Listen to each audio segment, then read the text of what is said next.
উত্তরের জল জমার সমস্যা ১০০ বছরের পুরনো। পুরসভার এত অর্থ নেই যে কলকাতা জুড়ে জল নিষ্কাশন সম্ভব, এমনই মন্তব্য করেছেন কলকাতার মেয়র ফিরহাদ হাকিম। তিনি বলেছেন, রেমালের প্রভাবে কলকাতা ২৬৪ মিলিলিটার বৃষ্টি হলেও পুরসভার কর্মীরা দ্রুততার সঙ্গে কাজ করায় সেইভাবে কোথাও জল জমে থাকেনি। মেয়রের দাবি, কিছু জায়গায় নিচু এলাকা রয়েছে যেখানে জল জমা রয়েছে। চনচনিয়া, কালীবাড়ি, আমহা স্ট্রিট ছাড়া বাকি জায়গা থেকে জল বেরিয়ে গিয়েছে। ফিরহাদের আরো মন্তব্য, কলকাতা পুরসভা সবসময় সচেষ্ট জল জমার সমস্যার সমাধানের জন্য অনেক জায়গায় নতুন পাম্পিং স্টেশন করা হয়েছে, যা অতীতে হয়নি। তার আরো দাবি, নির্বাচনী আচরণবিধি শেষ হলেই কলকাতা পুরসভা নতুন প্রকল্প ঘোষণা করবে। এখানে দেখবেন যে খাওয়া দাওয়া বেশি হচ্ছে, যেখানে দেখবেন যে ইঁদুরের উপদ্রব বেশি, সেই জায়গাগুলো জল জমে।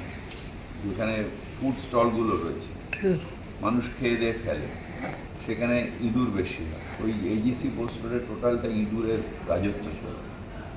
হলদিরাম আছে, এই আছে, ও আছে। ওই জায়গাটা আমাদের চিরকাল প্রবলেম, ড্রেনগুলো নিচে বসে যাচ্ছে। তো এই জায়গাগুলো ছাড়া এমনি ওভারঅল কিন্তু কলকাতায় জল নেই।